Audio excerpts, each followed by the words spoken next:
Good afternoon, learners. My name is Gichingiri, a teacher at Moi Forces Academy, where I teach drawing and design. This afternoon, I want us to learn about the ellipse. The ellipse is the shape that you get when you cut a cone or a cylinder, and where the cutting plane is not parallel to the base. So that if this is the cylinder and it is cut and the cutting plane is not parallel to the base, the figure that you see here, this one is an ellipse. It is also the figure that you get when you cut a cone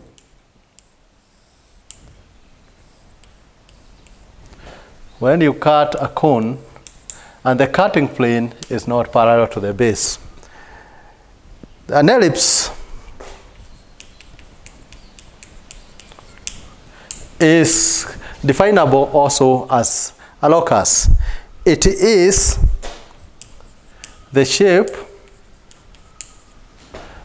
or the locus, let's put it as the locus of a point which moves such that the total distance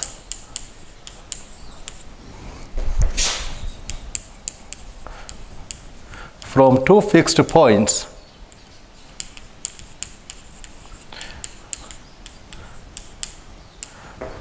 and those points are called foci is always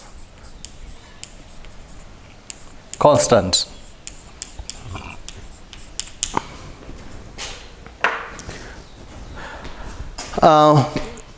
Why should we learn anything about the ellipse? The ellipse is useful, especially in landscaping architecture, where we have elliptical pods, ornamental pods. In all windows in churches have been designed using this figure of the ellipse. Now, let's go to the construction of the ellipse. The ellipse can be constructed, the construction of the ellipse.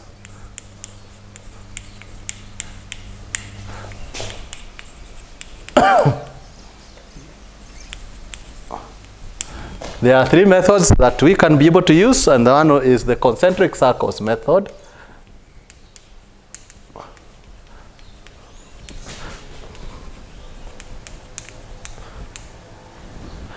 We can also use a rectangle method,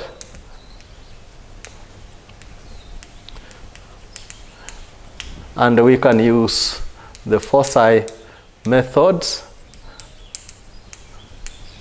Those methods are not exhaustive, but these are the methods at the level of Form 2. Otherwise, going forward, we can learn about the Trammell method, and we can also learn the dielectrics method and other methods. So let's start the construction of the ellipse by concentric circles method.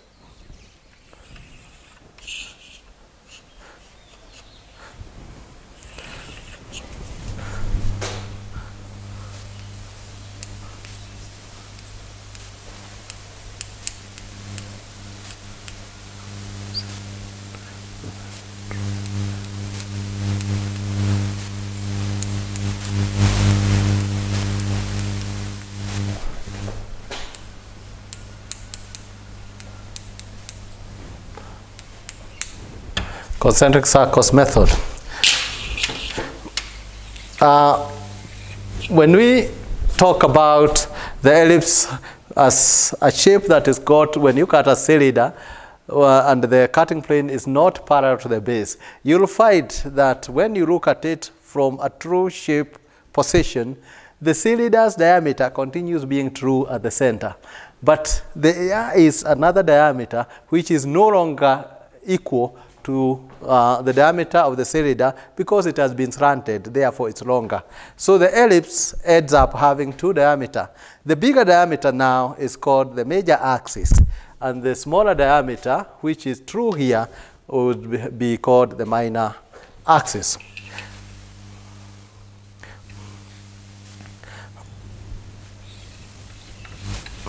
When you use the concentric method, circles method, we draw the two circles, one equal to the diameter of the minor axis, and the outside circle being equal to the diameter of the major axis. Excuse me.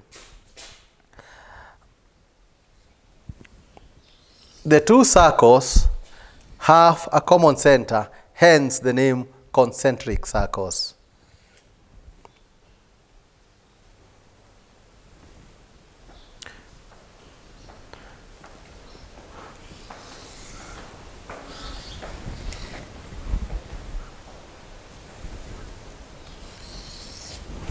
So we start by deciding what are our circles going to be.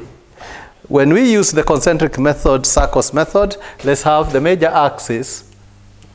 Major axis is equal to 90 centimeters, millimeters, and minor axis equal to 60 or 70 millimeters. Minor axis 70 and major axis 90 millimeters. Now divide the circle into 12 parts. You can divide using the bigger circle, or you can use the smaller circle. This is how to divide it most easily, the circle into 12 parts. 12 parts.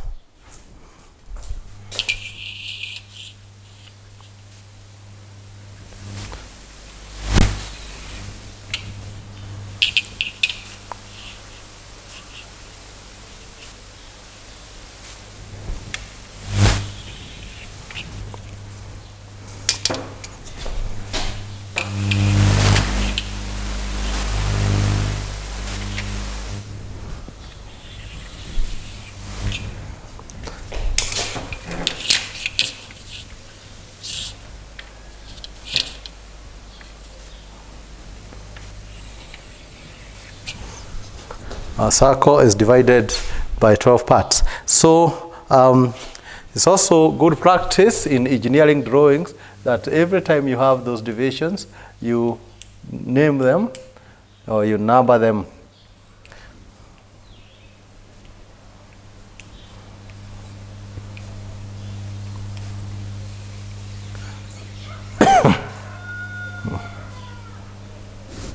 So this one's repeat. So that this one is number 9, 10, 11 here, and this one is 12. So there are 12 divisions.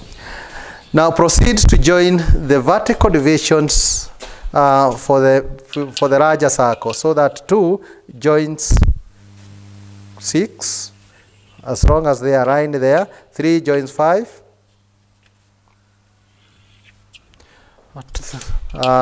This is 12 joining 8, 11 joining 9, that way. And for the smaller circle, proceed to join the points radiating from the center, the divisions, and horizontally, touching the circumference, and horizontally join them so that 2 joins 12 horizontally in that manner. So 3 joins 11 horizontally as they touch the small circle, the division for the small circle. And horizontally also for number 5 and number 9.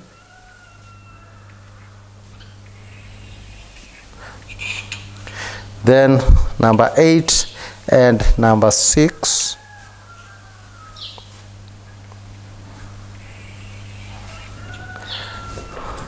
And we can use now colors to determine the shape of the ellipse at the point of intersection between all the verticals and the horizontals, and taking that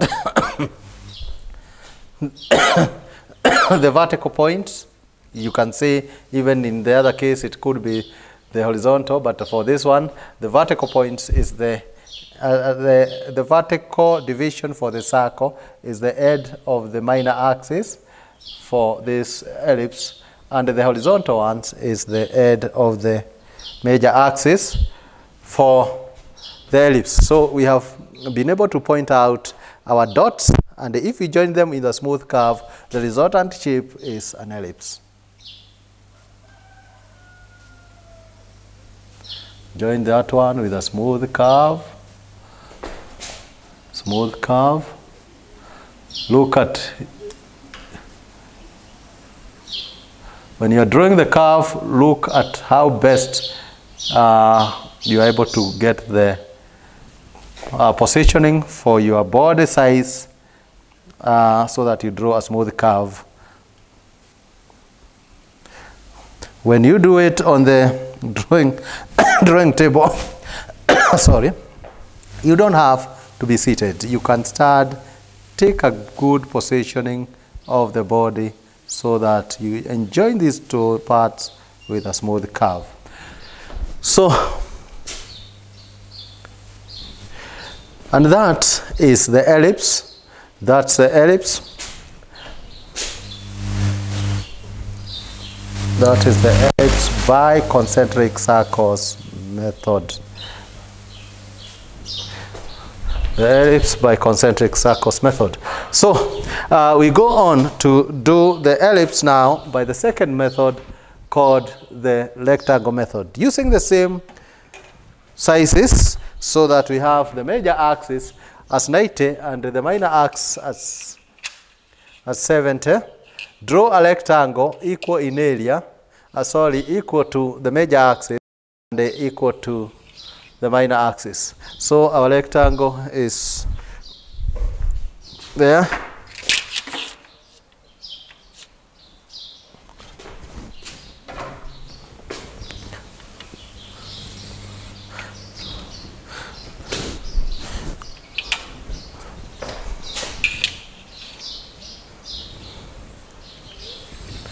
Let me bring it lower for my own convenience.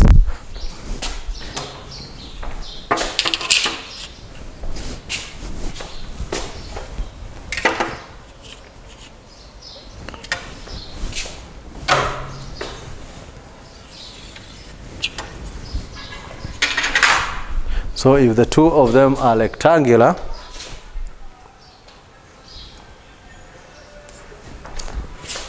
or perpendicular, you get that as the rectangle. So we need to draw the rectangle.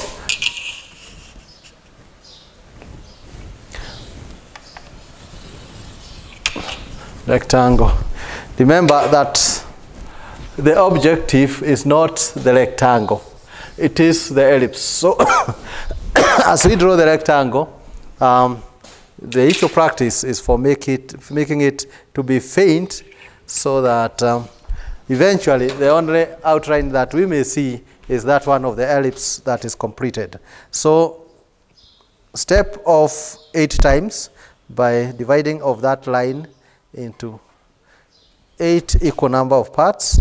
That is 1, 2, 3, 4, 5, 6, 7, and 8.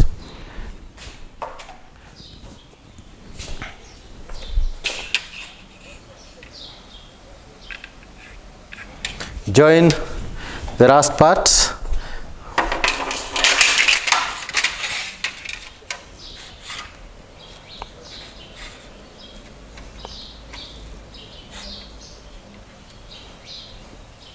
Number 8 with the head of the rectangle and proceed to draw parallel lines to it.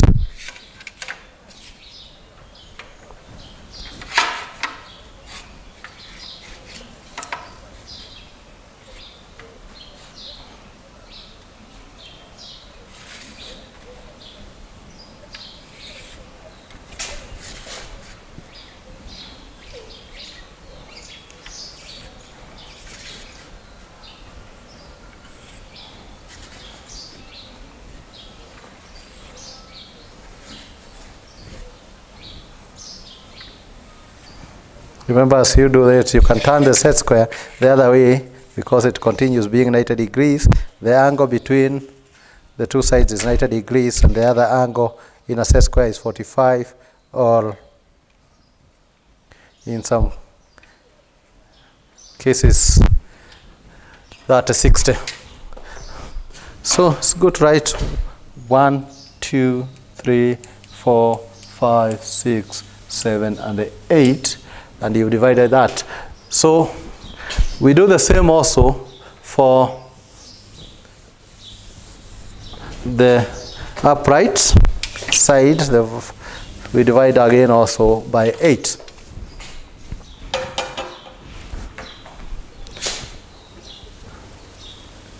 One, 2, 3, 4, 5, 6, 7, 8.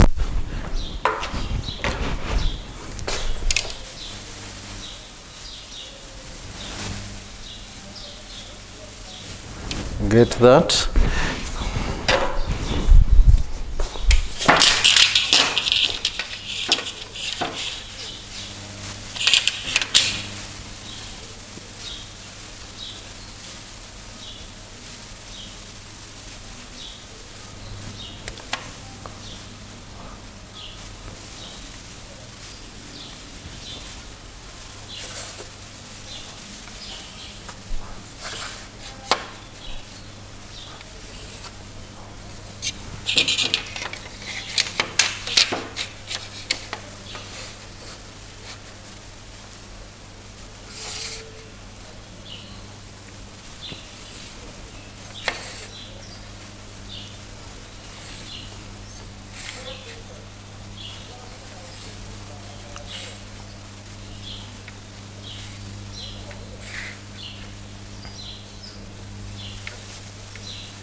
Again, note that it's good to write them 1, 2, 3, 4, 5, 6, 7, 8.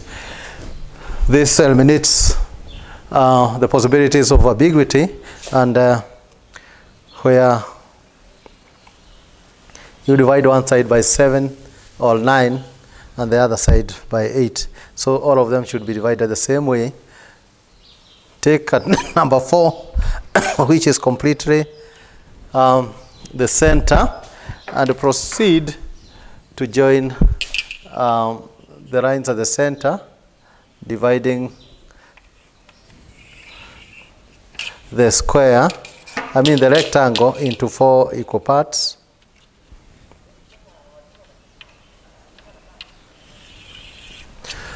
Then get the divisions from the horizontals and mark them along that center line. 1, 2, and 3. Therefore, do the same also for this other side, because all of them are equal. 1, 2, and 3.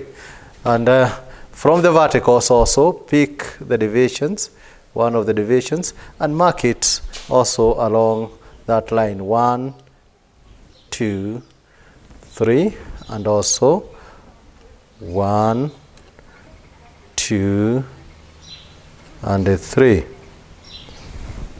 So number them away from the center, such that if this is 0, 1, 2, 3, 1, 2, 3. So this also is 1, 2, 3.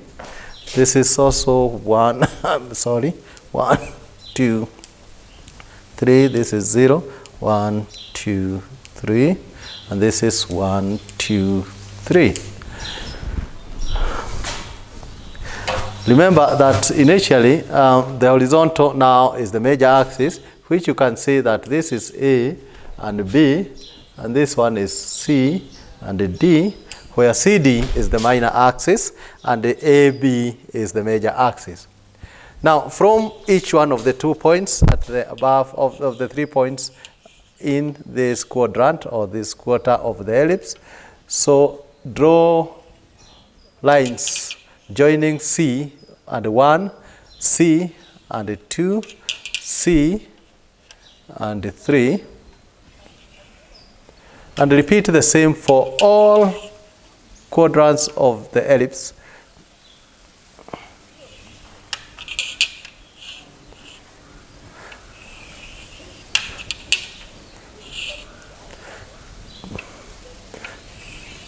Taking care to see that your lines are faint but legible to you, because you can't confuse yourself in a quagmire of lines if they are too faint, and they are going to be untidy if you make them too thick. So they should be legible to you. So join again, 3, 2 and 1 to D, just like you did to C, in that manner. Now, from point D, once again, through point 3 to 3 above. So we say D through 3 to 3 in this manner. D through 2 to 2 in this manner. And D through 1 to 1. Okay, that one should give us the first quarter of the ellipse. If we join it in a different color, we should be able to see it come. So that's the first quarter of the ellipse. When we repeat that in all the 4 quarters, then we complete the ellipse. So we say C through 3 to 3, C through 2 to 2, and C through 1, C through 1 to 1. Again, we use, for the purpose of clarity, the dotting in a different color, and when we join the dot, we do a second quarter of the ellipse.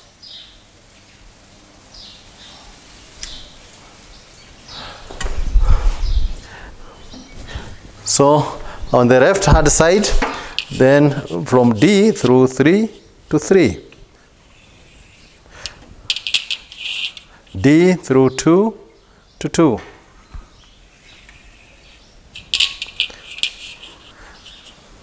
D through 1 to 1, and now C through 3 to 3, 2, C through 2 to 2, there, and a C through 1 to 1, in that manner. So again, mark the point of intersection between the lines and complete the ellipse by joining the dots.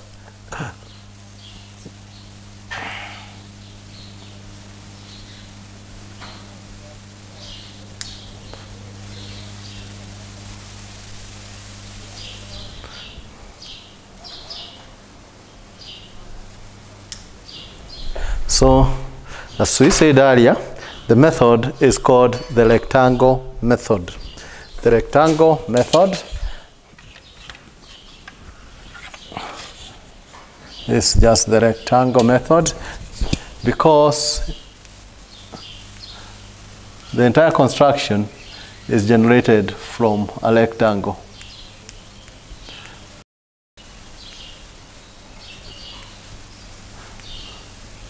The rectangle.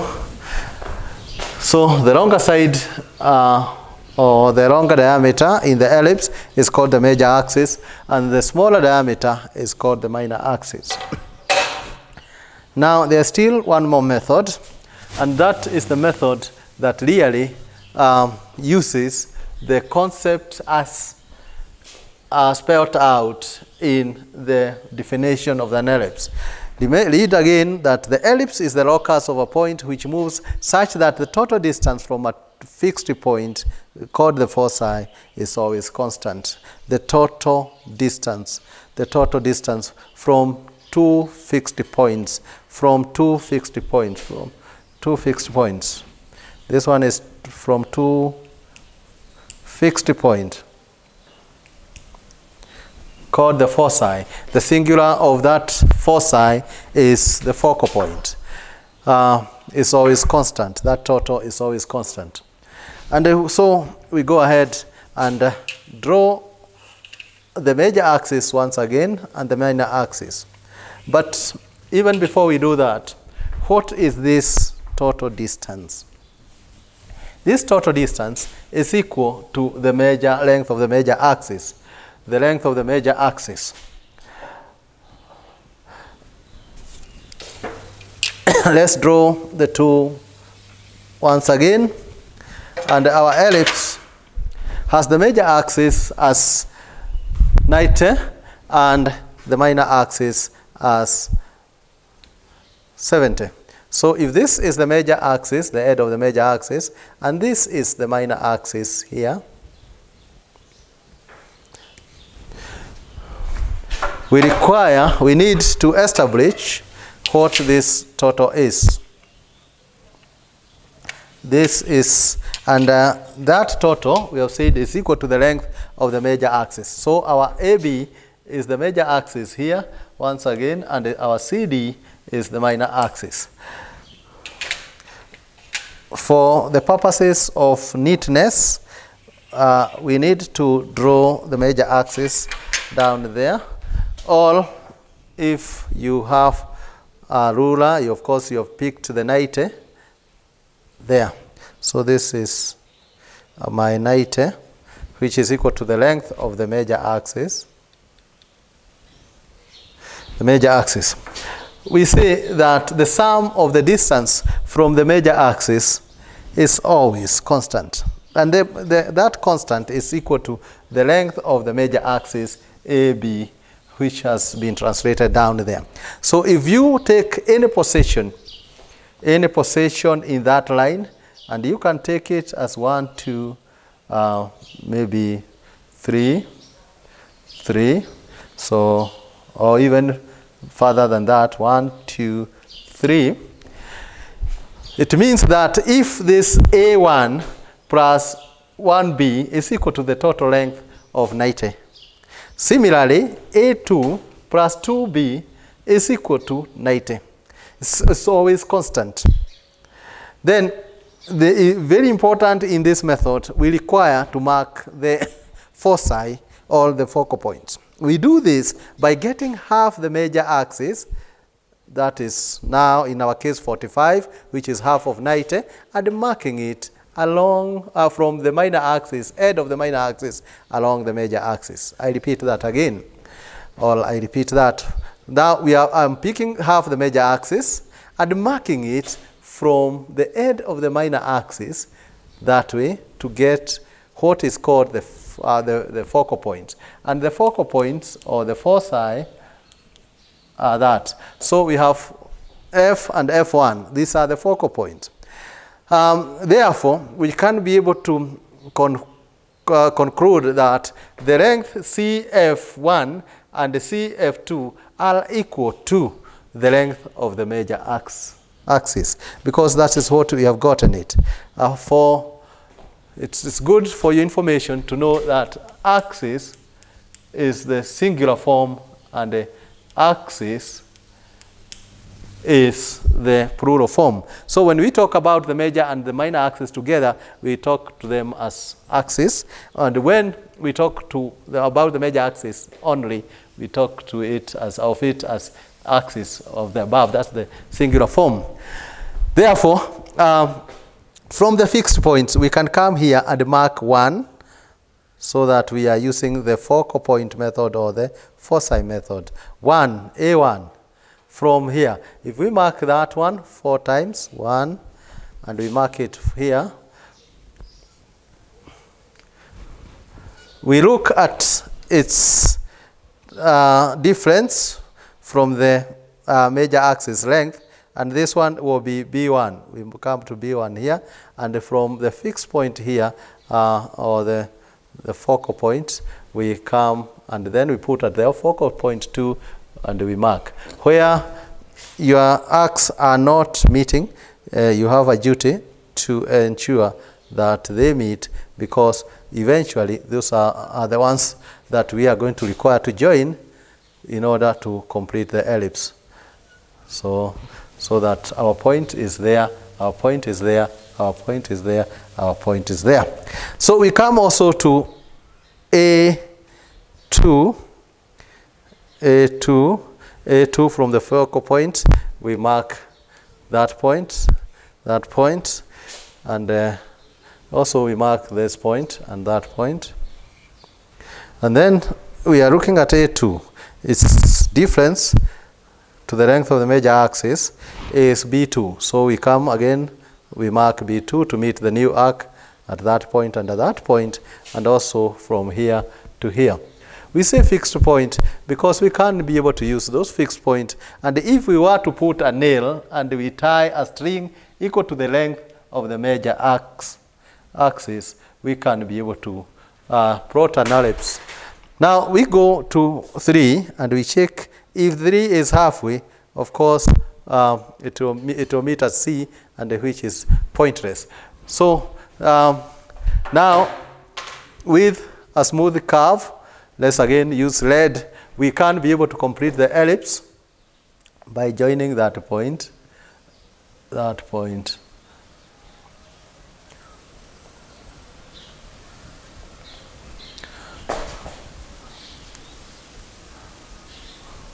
That point, that point.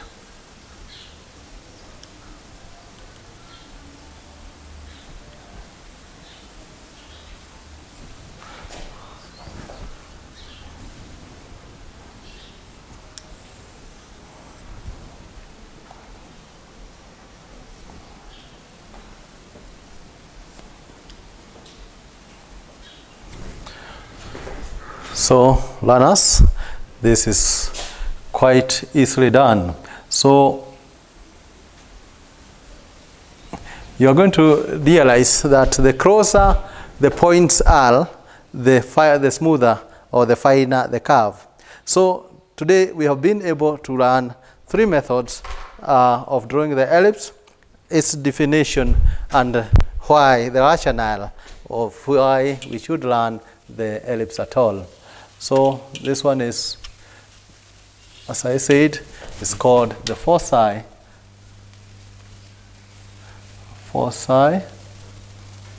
method. This is the foci method, the rectangle method,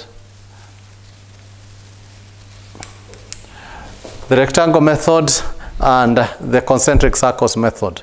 We have also said that there could be the directrix method when we are given the eccentricity and of the ellipse, and also there is the trammel method, where we use the trammel, which is a piece of card or stiff paper for the purposes of construction of the ellipse.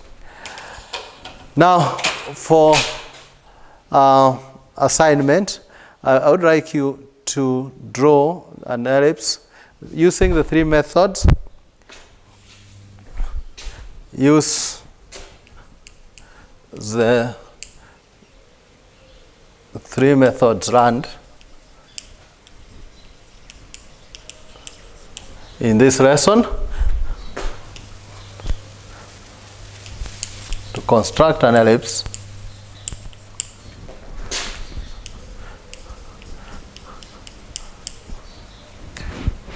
of major axis 100 and a minor axis